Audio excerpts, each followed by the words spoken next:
កដៃជ្រងសងសំរងទឹកភ្នែកឈឺចាប់ខ្លាំងពេកងើយលើមើលមេឃខ្ញុំរុងបែបណាអ៊ំឌីលចោមកុំចង់ធ្វើកូនប្រសាហាមខត់ដាច់ការបើកនេត្រាមើលខ្លួនឯងផង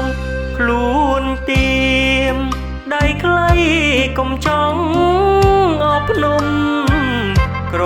គ្មានទីពឹងចាប់ពីថ្ងៃនឹងដាច់ការទាំងតងស្ដាប់អ៊ំឌីលចប់ទ្រង់ថប់ស្ទើកៀងបេះដូងតែដើមបីអូនព្រមដកខ្លួនទ្រាំឈឺដើរចេញកូនប្រសាអ៊ំជាកូនអ្នកមានយើងក្រអែបគៀ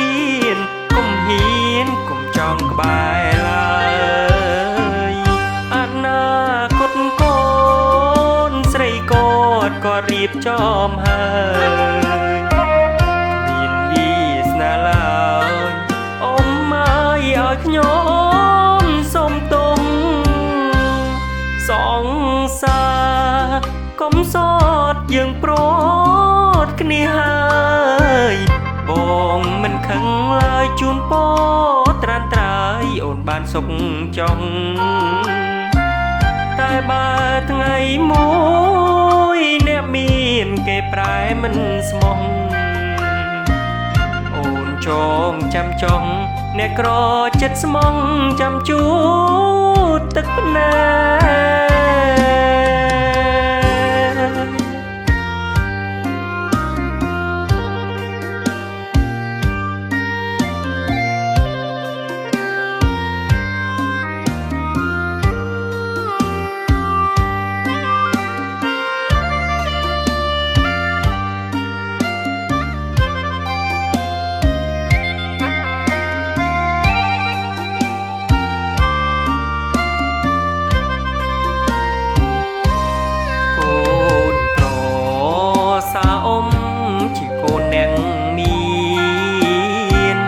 យើងក្រអែបគៀ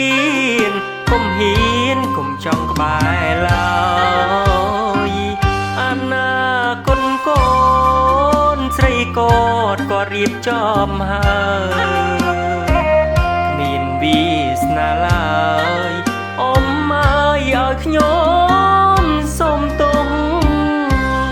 សងសារកុំសតយើងប្រ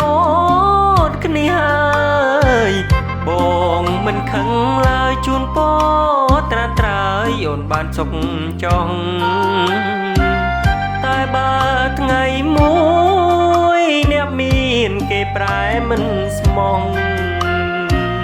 អូនចងចាំចង់អ្នកក្រចិត្តស្មងចាំជូតទឹកភ្នែក